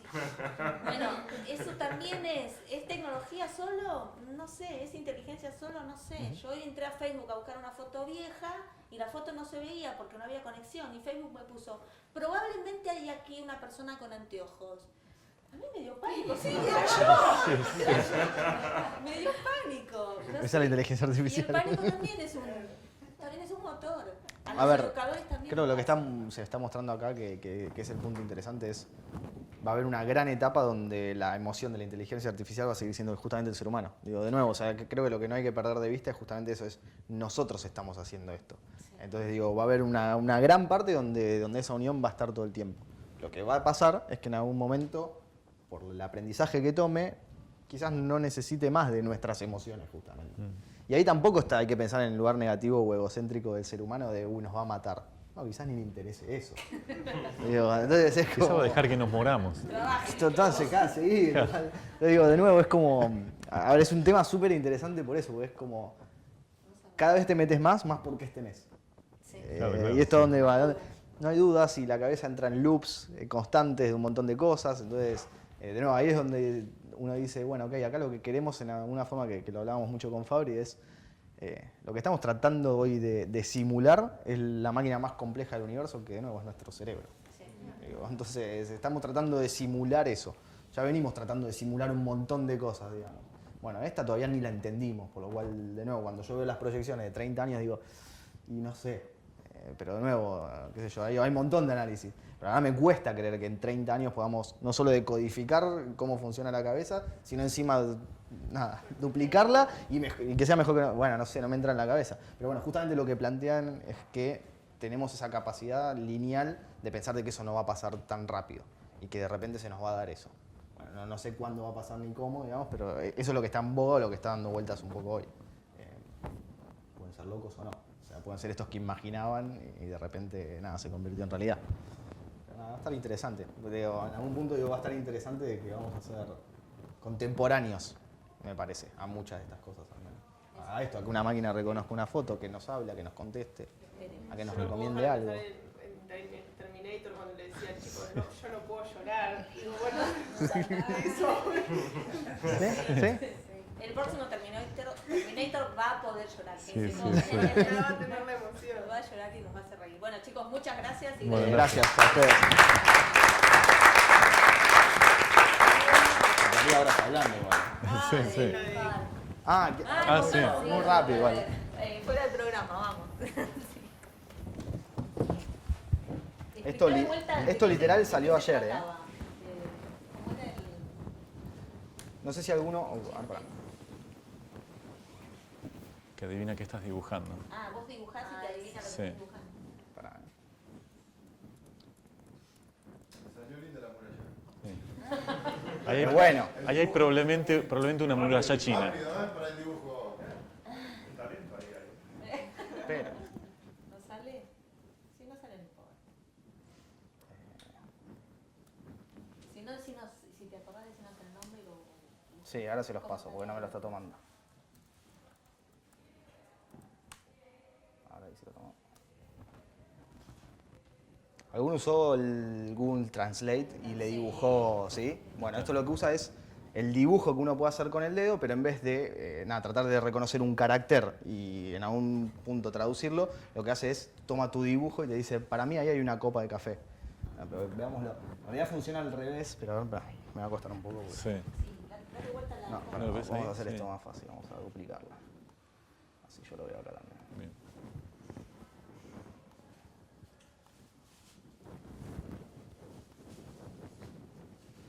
A la izquierda arriba lo que va a aparecer va a ser el nombre de lo que te pide que dibuje y vos lo dibujás. Pero igual vamos a dibujar cualquier cosa porque voy a dibujar bastante mal, así que... ¿Es en inglés o...? Es en inglés, pero se dice, hacemos cosas fáciles, que sea un gato, una copa. Bueno, ¿ves? Una llave me dice que dibuje. I see circle, or potato, or lollipop, or microphone. I see wine glass, or stop sign. Bueno, hice una llave horrible. Hot air balloon. I see belt. Un tomate, una papa, te decía. I see skull, or owl. Bueno, vamos a borrarlo, porque dibujé horriblemente, ¿eh? Sorry, I couldn't guess it. Bueno, sí, claramente. Te mete presión encima. Sí. Ahí está, ahí me está pidiendo una espada. Or leg, or pants, or lighthouse. Te va diciendo al mismo tiempo que dibujar lo I know, que it's sword. lo que cree que es. ¿Ves? Ahí reconoció que era una espada. Es sword. Mirá cómo le hago una copa de café. I see postcard, or stereo, or radio, or lighter. I see birthday cake. Pará. Vamos a probar otra cosa. Sorry, I couldn't guess it. Una banana. Bueno, te pides perdón por lo menos. Claro. Dice que es un problema tuyo. I see line, or string bean. O sea, lo difícil que es dibujar con esto. Sí. I see peanut, or potato, or leg, or back, or spoon. I see flip flops, Bueno, or sword. no es una banana eso, ¿no? I see scissors, or A veces tiene que ver con la repetición. A lo mejor si lo hubieras hecho así. Ahí vamos. Sorry, I couldn't get it. Una cara tipo... A un gatito. I see nose, or circle, or octagon, or pond, or apple. I see hexagon. I see eyeglasses, or face, or cat, or Cat, sí. Dijo cat. Orejas, ponele, ¿no? Dijo cat. I see bird. I see carrot. Lo maté. Flying saucer. No, pero dijo cat en el medio. Dijo cat. Sí, dijo. Tíreme algo fácil. Que pueda dibujar con un dedo arriba de esta... Una cara, sí. I see ocean, or river, or paint can, or wine glass. I El see wine glass. Sí. Lo que pasa es que busca todo el tiempo porque en realidad lo que está haciendo es queriendo encontrar lo que me está tirando allá arriba. Por eso cuando dice, es una copa, no. Entonces Claro. descarta. I couldn't get it. Bueno, ¿ven? Entonces acá lo que hace es, te muestra todos los dibujos de espada. Digo, ¿qué hace cuando yo estoy ahora metiendo esto? En realidad está aprendiendo. O sea, es un juego, estamos jugando nosotros, pero en realidad le estamos dando data. Opción de dibujar la espada. Entonces, claro, o sea, te pide una espada. O sea, en realidad estoy jugando a que enseñe la máquina. Entonces, estos son todos los dibujos de espadas que hace la gente. Entonces, cuando coincide y en algún punto vos lo tomás como que coincidió, es un dato que guardó y dijo, esto se parece a una espada. Entonces, el día de mañana va a tener una base de datos enorme donde ya solo esta silueta la va a reconocer como una espada. Entonces, cuando vea una imagen con esto, va a decir, acá hay una espada. Y así es como empieza a funcionar. Nosotros jugando con esto. ¿Cómo se llama El desafío está en dibujar con esto. Sí. Capaz que no con sé. un iPad y un lapicito. Claro. Las bananas, a ver quién dibujó bananas. Bueno, estaba bastante cerca. Sí, claro. Este es bueno. Una banana pelada, claro. El de acá es bueno. ¿En el mismo lugar que serán los mismos usuarios? No. Porque en el mismo lugar hay una espada espectacular. Y puede ser, tranquilamente. Un diseñador Mejor que gráfico yo, seguro. Ahora si quieren, yo ahí un poco lo que puse, después si pasamos la presentación, puse también todas las referencias y demás, así que lo mismo creo que sumé algunas. Hay un video bastante interesante de 7 minutos de Watson, que está bueno porque explica toda la lógica de cómo está aprendiendo, en qué se está aplicando y demás. Entonces me parece que está bueno y es bastante iconográfico, así que está bueno. Bueno, gracias. Gracias.